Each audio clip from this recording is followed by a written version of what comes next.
Welcome to our updated guide on how to add an avatar to your comments on Facebook using your Android device.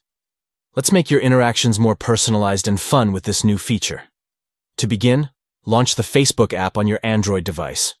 Once you're in the app, scroll down through your feed until you find the post where you'd like to leave an avatar comment. Tap on the comment bar below the post to start typing your comment. Express yourself uniquely by adding an avatar to your comment. Look for the avatar button, usually represented by a character icon, to open the avatar gallery.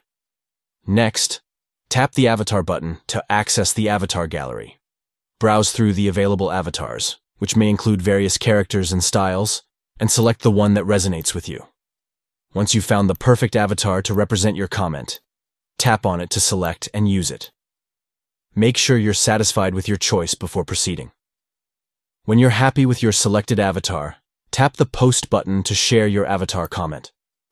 Your comment will now stand out with the personalized touch of the avatar, making your interaction more engaging and visually appealing. By incorporating avatars into your Facebook comments, you can add a touch of personality and creativity to your communication. Enhance your social media presence and express yourself uniquely with the use of avatars in your comments.